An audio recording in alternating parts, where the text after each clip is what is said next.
My name is Jillian. For as long as I can remember, when my father introduced us to people, he would just say, "This is Marina, our future lawyer."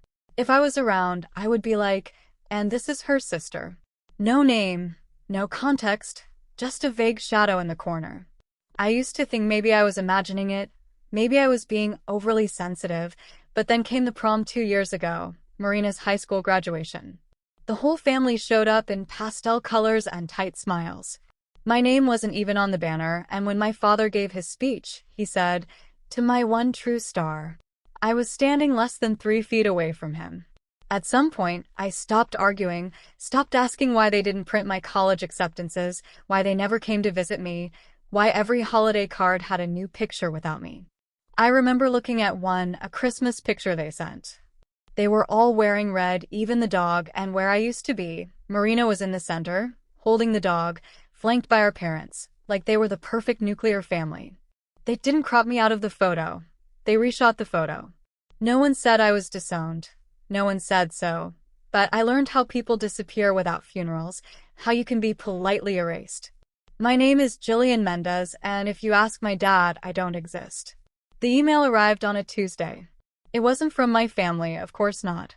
It was from the alumni office at Eastern University, the school where Marina and I both ended up going, just at different times. Subject: You're invited. Highlights from the class of 2025 graduation ceremony. I almost deleted it. I don't usually open emails with confetti headers, but something about the preview caught my eye. Special guest, investor keynote speaker to be revealed at ceremony. Investor? I clicked, scrolled past smiling students, donation links, and parking instructions, until I saw it. A blurry silhouette labeled as the CEO of one of the fastest-growing rural medtech startups in North America. Unconfirmed, but rumors strongly pointed to me. My heart didn't know whether to race or stop. No one knew I was behind a company. I'd built it quietly under a pseudonym, through angel funding and clinical partnerships. I didn't want recognition. I just wanted distance. Until now. A few hours later, a second email arrived in my inbox. This one wasn't for me.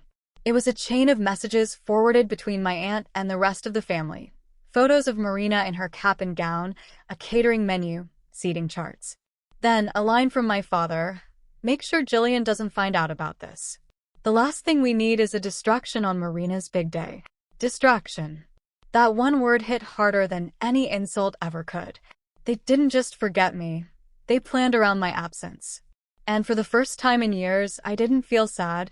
I felt something colder, sharper. I wasn't going to ruin her graduation, no. I was just going to dominate the room next door. That night, I sat in the dark for a long time. No lights, no music, just the hum of my refrigerator and the soft glow of my laptop screen. Their words echoed in my head like background noise. "Make sure Jillian doesn't find out about this. She'll ruin everything. She always finds a way to make everything revolve around her." And I believed them. Not all at once. Not like a lightning bolt. More like erosion, slowly over the years, until you're no longer sure where you end and their voices begin. Maybe they were right. Maybe I was the problem. I thought about that Christmas I didn't come home. The birthdays I let slip by in silence. The unanswered texts from cousins who didn't know what to say. I thought about how I'd never told anyone about the company I'd built, how I'd filed all the legal documents under a pseudonym just to avoid being linked to them. Maybe that was selfish, or maybe it was self-defense. Even now, I wasn't sure. I stared at my reflection on the black laptop screen, tired eyes, a messy bun, a sweatshirt with the logo of my startup that no one recognized. The girl they called a quitter. The girl who was gone. No one had ever seen me the way I wanted to be seen. And if no one sees you, do you even exist? The next morning, I opened my laptop again, logged into our investor portal. There it was, Eastern University, keynote speaker slot at commencement ceremony confirmed, name to be announced. I hovered my mouse over the box labeled display name, typed 3 words, and hit save, Jillian Mendez, CO. It started with a noise, rustling from the bottom of my kitchen drawer. I wasn't looking for anything in particular, just a takeout menu or maybe batteries, but my hand brushed against a piece of paper. I pulled it out, a crumpled lunch receipt from 5 years ago, faded and creased at the corners. The ink had almost faded, but I recognized the handwriting on the back immediately. You don't have to be loud to be powerful. My mother's handwriting. She used to leave little notes like that on mirrors, inside books, tucked into my coat pockets during winter exams. She died when I was 19. She never got to see what I built, never saw me rise. But that sentence, it felt like she had timed it for now. That same day, I got a text from Carlos, my CTO, Investor Summit confirmed. Same campus, same weekend. Are you coming? I stared at the message for a long time. Then I remembered something else. Marina's graduation was on the other side of the dome courtyard. Same university, same date, same time. It felt poetic, as if someone had drawn a perfect circle and I had been invited to step inside it. I opened 2 tabs, one for the dome itinerary, the other for Eastern University's graduation ticket portal. Under guest name, I typed in a pseudonym and reserved a front row seat. I didn't plan on speaking, I didn't plan on causing a scene. I just wanted to observe. Not her them. The people who erased me. The university's confirmation email arrived at 2:07 a.m., right on time. My seat at the Investor Summit confirmed. My front row ticket to graduation confirmed.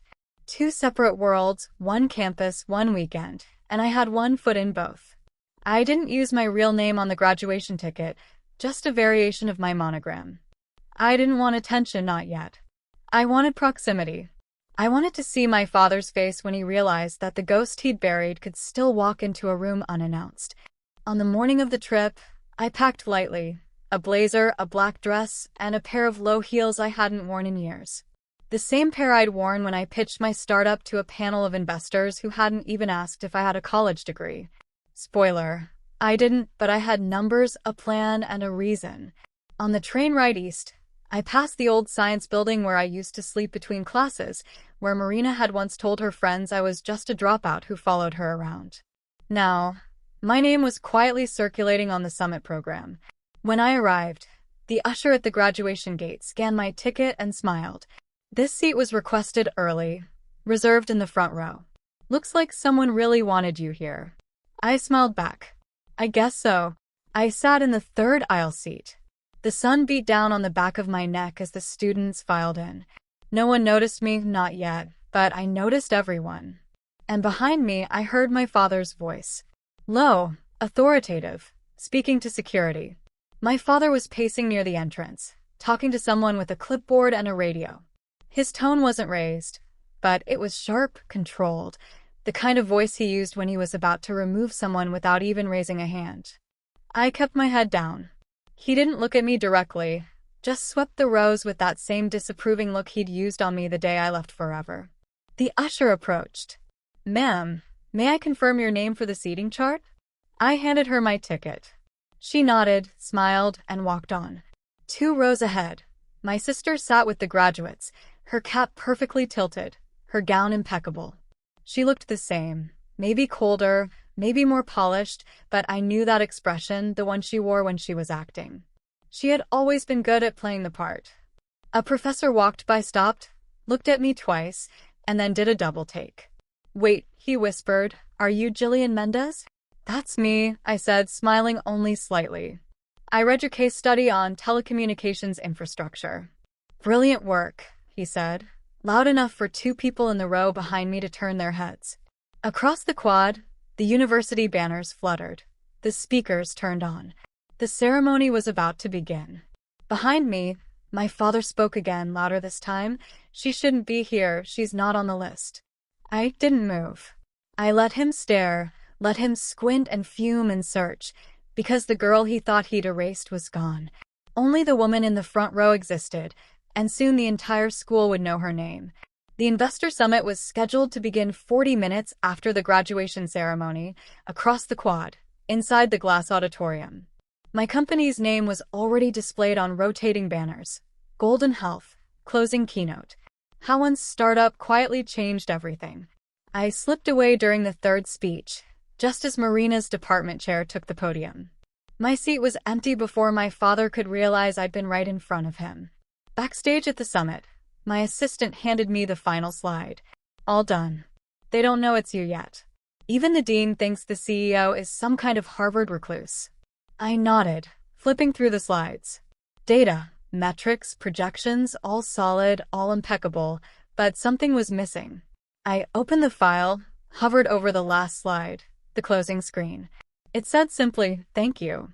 Simple, safe, forgettable. I deleted it. I typed in new title, Jillian Mendez, Eastern University, class of never. And below, in smaller print, "You erased me, so I built something permanent." My assistant glanced over my shoulder and winked. "That's bold. That's honest." She didn't argue. I took one last look at my reflection on the screen. Hair up, no makeup, just a black blazer and a name they'd tried to silence. Outside, I heard applause. The graduation ceremony must have ended. Inside, they were introducing the keynote speaker. "Please welcome the founder and CEO of Metfair." And at that very moment, as cameras clicked and heads turned, Marina's teacher leaned over to her and whispered something. Her eyes widened, and I stepped into the lights. The lights didn't feel hot. The stage didn't feel tall. I didn't feel small. I stepped into the spotlight with no script in hand, just my name, finally my real name, on the projector behind me in bold white letters.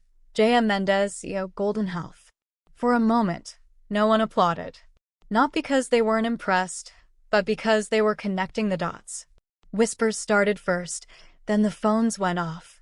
Then the room went silent, breathless, realizing they'd been quoting my work for years without ever knowing who wrote it. I cleared my throat. I built Metfair because no one in my family thought I could finish anything. And they weren't entirely wrong. I didn't finish college, I didn't finish Thanksgiving dinners, I didn't finish being the daughter they wanted. Pause. But I finished this. Click, next slide. A map of our rural health expansions, small towns, empty clinics now pulsing with access and infrastructure. Click, hospitals we'd partnered with, lives we'd already changed. Click, a grainy photo of me 6 years ago, soldering wires to prototypes in the hallway of my dorm room. No lab, no funding, no applause. I looked out at the audience. Industry leaders, faculty advisors, professors, students. In the third row, sitting next to a junior professor, was Marina's professor. His eyes widened. He turned to Marina, still in his cap and gown, and then walked back to the stage. "You didn't tell me she was your sister," he said, loud enough for the microphone to pick up. Marina stiffened. He walked back to the stage. "Good job, CEO." And that was the moment. Not the applause that followed, not the standing ovation, not even the emails I would receive later that night from people who had once ignored me. It was that one sentence from the one person she wanted approval from, the one moment she couldn't control, the one sentence that didn't belong to her.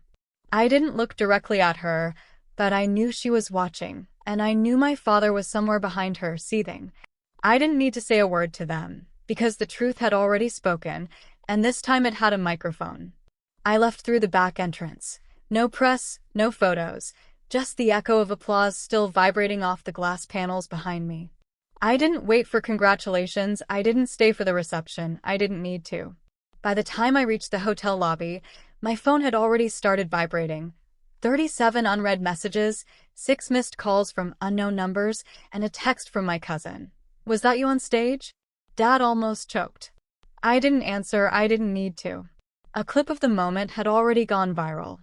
The phrase, "Good job, CEO," was being reproduced, quoted, subtweeted, reshared, and in each repost there I was, standing at the podium, with nothing but my name and the silence I had carried for years. I didn't post about it, I didn't tag the university, I didn't mention my sister, but I knew they saw it because hours later Marina's graduation photo disappeared from my father's Facebook page, replaced by an old quote about humility. Classic. My sister didn't tag anyone either, didn't post her usual "thank you to my amazing family," just a filtered photo, no smile, no context. I didn't talk to them, I didn't return their silence with noise, but they heard me. In the hallways where my name had been erased, in the rooms they never expected me to enter again, in the voices of others, teachers, students, strangers, who now said the name they had once tried to bury, J.M. Mendez. Not their shame, not their burden, not their failure. Just the woman who walked in, stood up straight, and didn't look back.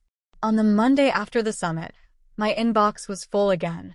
Not from venture capitalists, not from the press, not from family, not directly, of course. That would require recognition, accountability. No, these came wrapped in polite curiosity. A message from my second cousin. Hi Jillian, long time no see.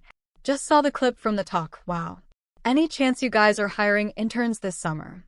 An email from Mike, a college friend of my dad's. I mentioned you started something in healthcare. Would love to connect. Our son just graduated and is looking for opportunities. And then, the boldest of all, a message from Marina's boyfriend. We met once. He barely said hello. Now, I had no idea Metfair was yours. Awesome. Let me know if you're ever building a legal team. No mention of Marina. No apology. Just doors opening. The same ones they tried to close in my face a decade ago. I didn't respond to most of them, but I did forward a message to my assistant. Put this one on the no-way list. She responded with a thumbs up and a smiling skull emoji. The irony wasn't lost on me. They'd called me a quitter, told me I'd be lucky to get an office job, warned me not to bring shame to the family name, and now they wanted office jobs from me. They didn't see the moment I became their cautionary tale, but they would remember the day I became their missed opportunity. And the best part? I never raised my voice. I just raised the bar. They pretended I was nobody, not with insults or shouting, but with silence, with empty chairs, with group photos that somehow always cut right to where I was. They didn't erase me violently. They erased me like you erase a pencil, soft, quiet, deliberate, until even I began to wonder if I'd ever been there. And when I finally left, without a fight, without any final words, they treated it as a relief, as if the family had been mended again. For years, I had let them keep this story, let them believe I had disappeared, let them sit in rooms and say things like, "We haven't heard from Jillian in years," as if I were a distant relative instead of a daughter, a sister, a soul they had chosen to forget. But the truth never stays buried, not when it builds something that speaks louder than blood. This time, they couldn't hide behind silence. My name was printed in brochures, quoted on news sites, echoed in opening speeches. They couldn't scroll past, couldn't turn a blind eye. And this was their silent revenge. I had never asked to be welcomed back. I had simply made sure that wherever they turned, I was already there.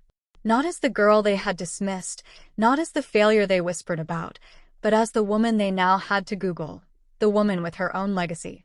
And no matter how hard they tried to look away, this time I was unforgettable. I never came back home, not even when my father sent word through a cousin about letting go and family being family. He didn't want to apologize, he wanted image control, and I wasn't interested. There was nothing for me there.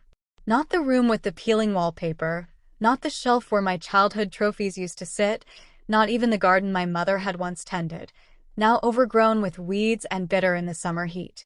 But I did come back, just not in the way they expected. I came back in every hallway that now echoed my name, in clinics across the country using our technology, in classrooms citing my early research, in whispers among professors and board members who once barely saw me. They couldn't own me. They couldn't even understand me, and that was the ultimate gift. I became something they couldn't hold, couldn't rewrite, couldn't reshape to suit their comfort. A professor at Easton sent me a handwritten note. He said, "We've added your lecture to our ethics curriculum under legacy and resilience." Legacy. Funny how that word used to feel heavy, like something I wasn't allowed to touch. Now it was mine. They pretended I was a distraction, a mistake, an empty chair at the wrong table. But when they buried me in silence, I came back with something louder. I came back with truth. Jillian turned things around, despite always being underestimated by her father and sister. What did you think of this story? Would you have done the same as Jillian? Tell us in the comments. We would love to hear your opinion.